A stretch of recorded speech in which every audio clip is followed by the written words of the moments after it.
10th anniversary of Five Nights at Freddy's has come and gone, and among other announcements, the biggest release to come from these festivities has to be Into the Pit, the highly anticipated game by Megacat Studios that turned one of the most iconic stories from the Fazbear Fright books into a side-scrolling, pixel art having, jump-scaring video game. So for someone who really does not like jump scares and hasn't super kept up with FNAF since like the first VR game, this is gonna be rough for me. I actually used to be a FNAF fanboy, you know. I thought the games were the scariest and most unique thing ever at the time. I was completely invested in the lore. Hell, I'm even one of the 3 people that actually enjoys FNAF World unironically. But with some of the new stuff they've been releasing, like Security Breach, it felt like the target audience of FNAF was drifting away from my taste, and that was okay. However, from what I've seen of Into the Pit, this is so much more interesting to me, and oh my god, the pixel art in this game is gorgeous. Just a heads up, this is going to be a slightly more informal and rambly kind of video, partly because I want to strike this game while it's hot and still relevant, and also because I have so much to say about the artistic direction of this game, and why I love it so much. Everything from the design and animations of the characters, the environments and the sheer amount of Easter eggs and hidden details it holds, the atmosphere and intensity this game creates, being some of the strongest in the series since it began in my opinion. There's just so much to love about this game's art direction, especially as a pixel art lover, and I just want to yap about it as much as I can today. So, without further ado, let's start diving into this goddamn bullbit of horror and pixel art, and look at how the artists who worked on this game nailed the intensity this series is capable of so well. The first thing I want to talk about with this game's art are just how expertly the mini background and general environments are made, and how they perfectly get across the atmosphere of each location in this game.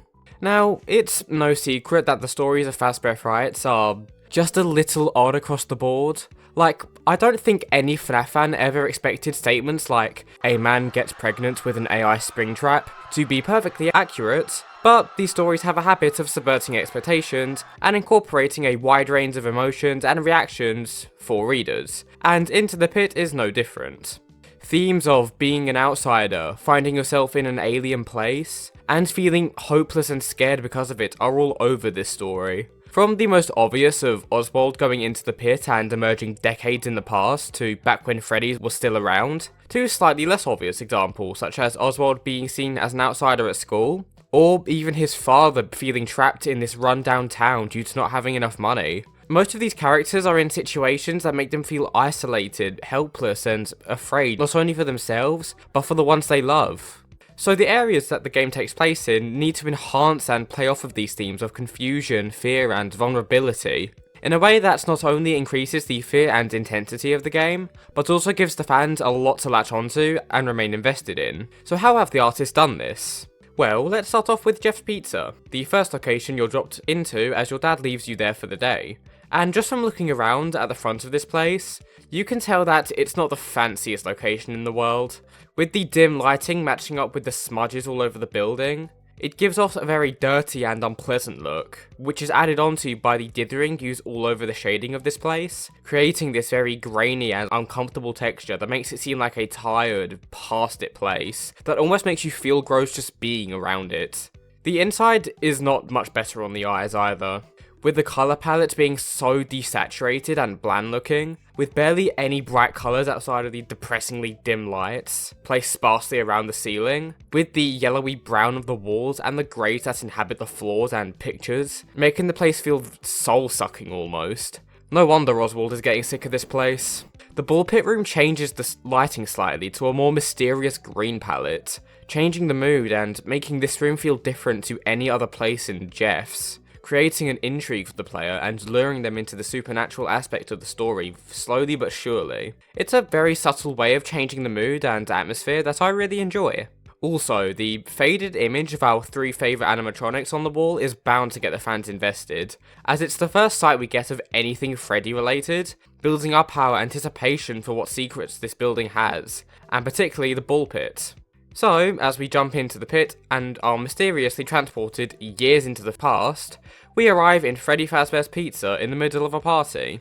And immediately the environments are leagues more vibrant and fun than they are in present times, with the greasy yellows and browns of Jeff being replaced with more reds and brighter whites being all over the place. And the arcade is packed full of vibrant, multicoloured lights that shine from the machines and the animatronic heads on the walls as well, creating a far greater sense of excitement and wonder. A great fit from one of the most direct showcases of the prime of Freddy's that we've seen in recent memory in this franchise, at least compared to stuff like this that we had to work with for years on end. But then all the lights go down, and the mood switches immediately. The entire building is bathed in these dark blue shades that make it feel cold and suffocating to wander through. And the screams of the children running out of the place compound on this panic and confusion that both Oswald and the player are going through, especially after coming face to face with the rabbit monster for the first time as we hide in the Freddy suit, a beast which we will get back into in a bit. Anyways, as the chase begins after you see the monster's handiwork, the environment becomes more messy and broken around you, with the happy birthday banners falling over and the present collapsing, increasing the visual chaos happening as you try to escape from the beast, before you're finally able to escape back into your world. This contrast between the soulless and messy Jeffs, and the chilling fear of Freddy's during your escape perfectly encapsulates the two major pieces of horror this game shows off, being the panic and frozen feeling of being hunted down by massive rabid animatronics, and the more subtle unease of walking around broken down and abandoned places, and the hopelessness that provides, making players feel a wide range of emotions through the environment so effectively. Moving on to the rest of the town's many attractions, they all carry on the broken down and miserable feeling that Jeff started. From the outside of the middle school that Oswald goes to, just looking broken down like a hurricane just went through the place, to Oswald's house having similarly desaturated and boring colours to Jeff's, as well as damage to things like the wallpaper, to especially the closed down mill that Oswald's father used to work at, just having a bunch of trash thrown around the place, most notably the Trash and the Gang from FNAF 6. Their presence shows off another big part of the background of this game, being the huge number of Easter eggs and hidden details that they were able to stuff into them. There's far too many for me to get into now, but some highlights for me include Fredbear's singing show, the FNAF 2 Paper Pals, and a ton of other love letters to the entirety of the series' history. It is clear that the artists wanted to make these places come alive for the fans of the series especially, and they did an amazing job of that while still keeping the super effective atmosphere intact throughout the game.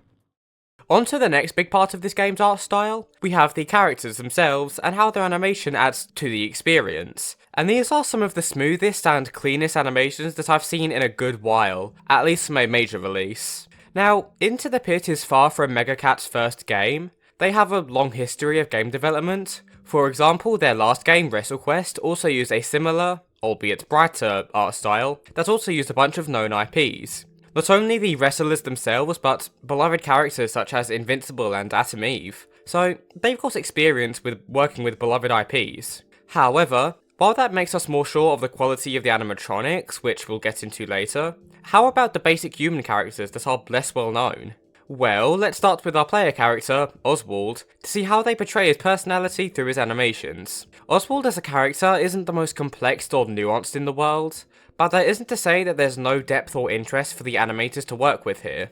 He is a kid in rough circumstances all around, even before the whole dad kidnapping thing. He's in a struggling family, his summer is nearly entirely comprised of eating pizza in a rundown shop, he's an outsider at school for the most part, and now he's forced to embark on a time-travelling quest against this yellow monster and the rest of the haunted animatronics to try and save his dad and the rest of the kids that the yellow rabbit trapped in Freddy's. He is meant to mirror the fear and panic that the player is meant to feel in these intense and near-death experiences, and his animations do a lot of work to get this across. His idle animation has this constant expression of slight sadness or perhaps tiredness, and it actually changes when you're in a dangerous situation, such as before the first chase, with Oswald looking over his shoulders and keeping his arms in, making the anxiety of the build-up even more tangible as you prepare for the worst. And the terror and panic that his sprinting animation gets across once the rabbit comes for you is perfect, with Oswald staring back at his potential death and screaming in terror. It's a really great set of animations to work with throughout the game. The rest of the human characters in this game are animated really well across the board too, although obviously we don't have nearly as much personality to go off of with the majority of them, so we will just have to rely on the animation quality, which is obviously still great. This game uses that classic technique of having the sprites bounce a little bit during their idle animation, to make them feel that little bit more alive, as just making them hold still until you talk to them or something, it's just going to look unnatural and take away from the immersion of the game, which a horror game of all things really relies on. Being able to make your art breathe is the clearest sign of life that you can give it, so this kind of animation does that efficiently and effectively. However, a lot of characters in this game don't simply have this kind of bouncing. That would be too easy and cause them to feel very samey. So instead of that, the artists went out of their way to give a bunch of these background characters unique animations that fill this world with that little bit more personality that really invests the player. Take, for example, this scene where Oswald is in the rundown basketball court of his middle school for recess. Every single kid and both teachers presented in this moment all have unique animations that fit what they're doing. From the main group in the centre playing with some firecrackers and bracing for the explosion, to these two in the corner chatting away, and then there's the bully children over here that all have these aggressive facial expressions and are trying to look as tough as possible. It cleanly divides the groups and personalities that these characters have in this school. This design theme can be seen clearly in nearly every character in this game. Jeff's dark circles and almost sickly face make him look as tired and as done with life as his dialogue would have you believe. The brief glimpses we get of Oswald's father after we rescue him show his concerned face, painting him as a very caring yet guilty man who just wants the best for his child. The facial expressions and smooth animations make the characters of this game come to life in amazing ways. But, obviously, the most important animations they had to get right are the animatronics. So let's finally look at the danger and horror this game aims to get across with these robots. The animatronic designs and animations are always going to be one of, if not the most important visual aspect of any FNAF game, or any piece of media in this franchise. I mean, there was a whole controversy when the posters for the movie released, because the main four animatronics didn't have their iconic silver eyes, instead having these red ones. So, if a detail as inconsequential as that was enough to whip a decent amount of the fanbase into a frenzy, then it's pretty clear that they care a hell of a lot about how these guys look. Their designs can have a huge impact on their scare factor, how important they feel to the story and plot of any individual game, or even in the overarching lore in cases like Circus Baby, where her changing eye colour made it clear that she was not only possessed, but specifically by William Afton's daughter. Enough lore rambling though. We've got 4 animatronics to look at, Foxy shamefully excluded, poor guy. So let's start with Chica. Chica has often been seen as the most animalistic of the 3 animatronics in this game, especially in modern entries of the series, the clearest showing off of this being her obsession with food or just eating anything that moves, and doing it like she's a rabid animal, and this game is no different. In the parts where you have to lure her away from your path with something for her to eat, such as a slice of pizza, once you give her the food, she crouches over it and eats it nearly instantly, which seems like a weird choice to make an animatronic monster do, but I think it goes a long way to make Chica seem far more alive. Only biological, flesh and blood monsters should be eating anything, so seeing a robot do it makes it seem far more animalistic and uncanny, which builds on the unease you feel when you have to lure it out. And that subtle, slow-building fear is super effective in this game. The desire to not want to be in the same building as this thing for fear of being its next meal, even if it's only at the back of your head, never lets up the anxiety you feel. It's really solid stuff. Also, the majority of Chica's animations have her mouth wide open, which adds to this perception of being a hungry, rabid monster, which just makes the characterization of Chica that much more apparent. It's really good. Next up on the list is Freddy, and weirdly enough, I probably have the least to say about him out of the 3 base animatronics, which is weird because, you know, he's a bear and bears are awesome. No matter though, because Freddy has a pretty interesting role in this game, being one of the most passive yet stalking threats in the game.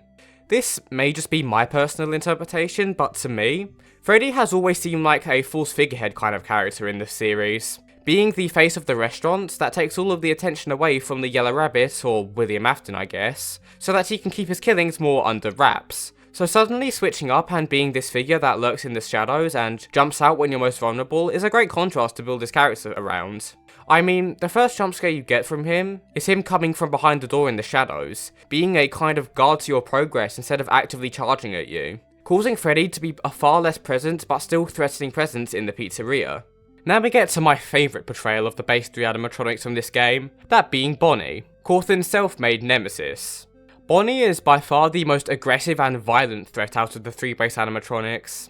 The first encounter you have with him has you immediately running away as you catch him tying up one of the Yellow Rabbit's victims, and unlike Chica or Freddy, luring him out forces you to make him chase you down in order to get him out of the way, instead of distracting him or temporarily disabling him. You have to put yourself in by far the most danger to counter Bonnie than the other two, and the panic that provides is some of the most visceral in the whole game. The crazed red eyes of Bonnie also add to this feeling that Bonnie is out for blood far more than his 2 stage mates, increasing the panic even more.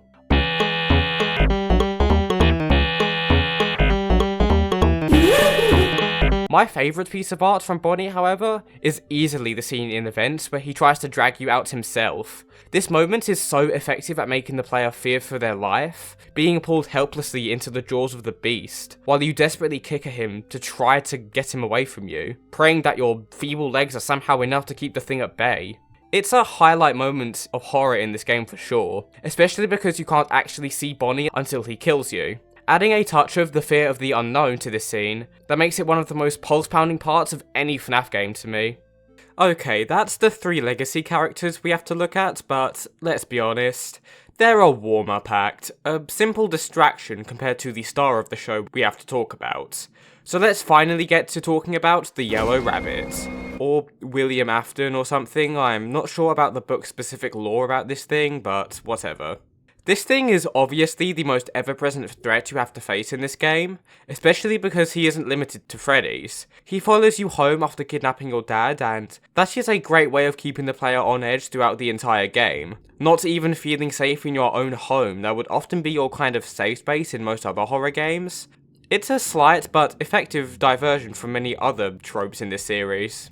But I'm getting off track. This video isn't about the gameplay choices, so on to the animations of this thing, and where better to start than the character's introduction when you first step foot into Freddy's. So, the first encounter you have with our main villain comes while you're hiding in a discarded bear suit, and this view of the rabbit leaves the player with a lot of questions out of the gate.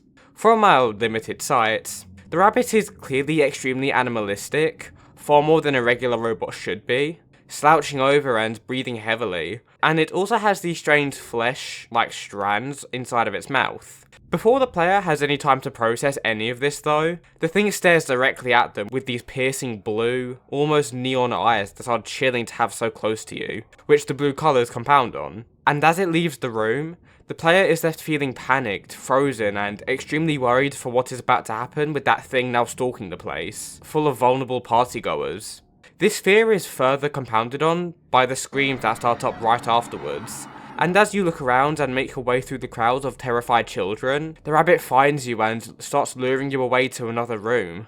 And after you follow him a short distance, you can tell something has to snap at some point, and sure enough, you stumble on the beast's horrific handiwork yourself.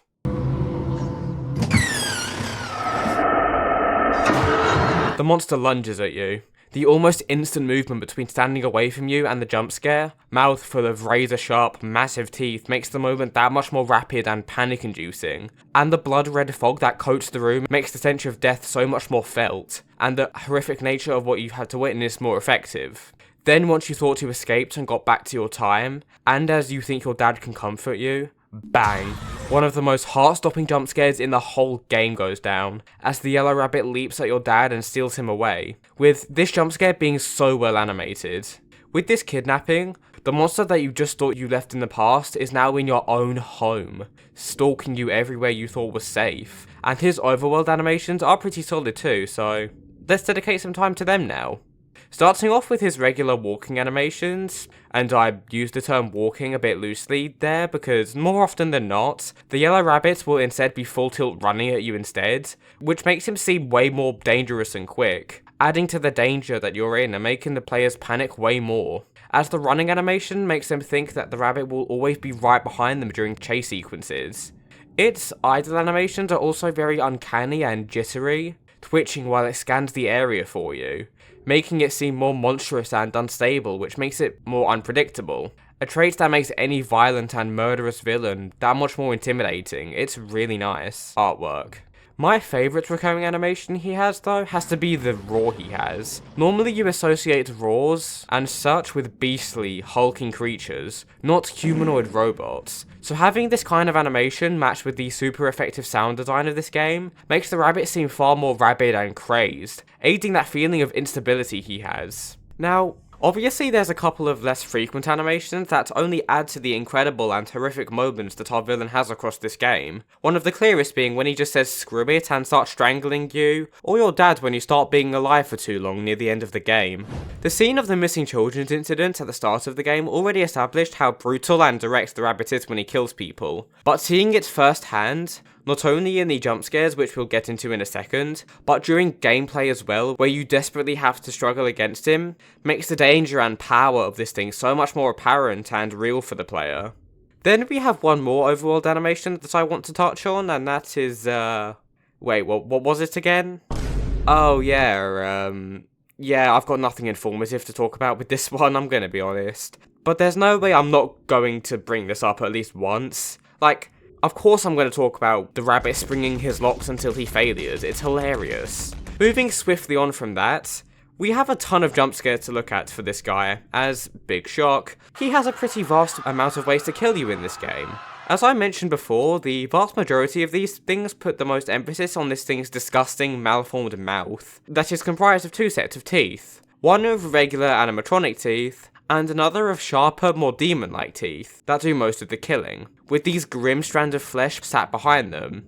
This chaotic and gross inner design of the rabbit makes it feel like the outer robot is simply a disguise or a shell for a true horror held within. This creature of sharp teeth and stretch-out skin acts as the real spirit that kills anything in sight, making the rabbit design far more uncanny as a result, as well as adding a further fear of the unknown, as the true form is contained within the chute. The final scene of the rabbit where it dies, at least seemingly, is amazingly animated as well. With the struggling and roaring it does when the ropes tighten around its neck, it's the only time we see this thing vulnerable at all in this game. And the animal-like panic and flailing it does, chomping down on nothing and stuff like that, is chilling to watch. It feels like watching an exorcism in real time. It is some of the most effective monster and animatronic design that FNAF has ever seen, and Megacat Studios have knocked it out of the park animation-wise.